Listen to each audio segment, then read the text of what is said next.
Postgraduate courses, again, as with all of our courses, are focused. They have a course philosophy, they have a really clear identity, and it's first of all important that you research courses and think about the content, think about that philosophy, and think about whether that is in tune with what you want to do, but also the experience that you have. A postgraduate applicant needs to be very clear on the course they're applying to. It's much more specialised. A master's degree in design is not only about the design, but it's also, you need to write, you need to read, you need to produce. We would be looking at your education background, and we'd be trying to assess, okay, what is that educational focus and what transferable skills can we think about from that time? Often less is more, so in terms of the type of work we look at for BA, there might be lots of it, whereas postgraduate there might be slightly less, but it'll be much more refined and much more sophisticated. There's much more meaning and depth to my postgraduate portfolio. So many students who don't have an art and design or a portfolio-based background, who are looking to do an MA in a portfolio-based subject, will find it very difficult because they don't have those rudimentary, more fundamental skills that began to be applied to a discipline. So that's where we have a graduate diploma, to get yourself ready to apply your visual capacity to the right discipline.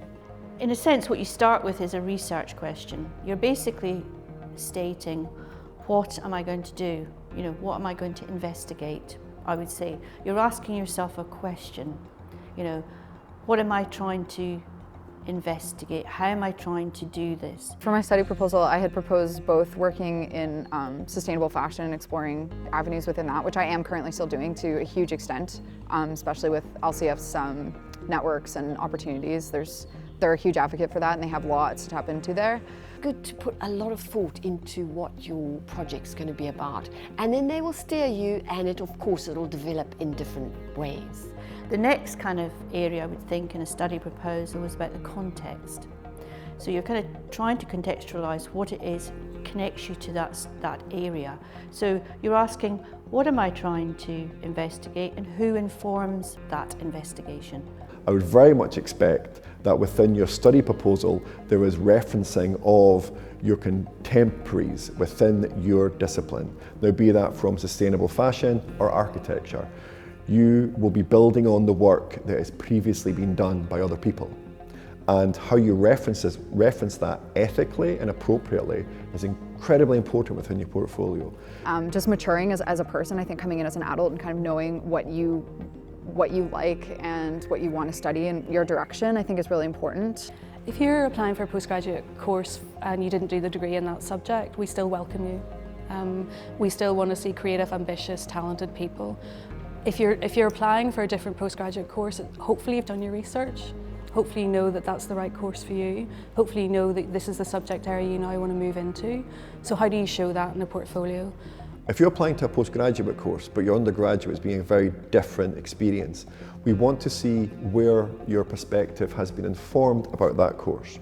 So if you are a textile student, but you're looking to do women's wear, we would want to see elements of women's wear within your portfolio, but we would expect you to be led by your textile approach. When you're tailoring your folio for the course you want to do, you can't lie. You can't make up skills you've not got, but you can certainly apply those skills in a unique way to what the discipline is that you want to do. Postgraduate study really allows you to kind of focus a lot more on a specific area and really grow that talent. So it's about questioning, okay, why do I want to do this? And what areas do I want to explore? And then trying to incorporate that into your portfolio.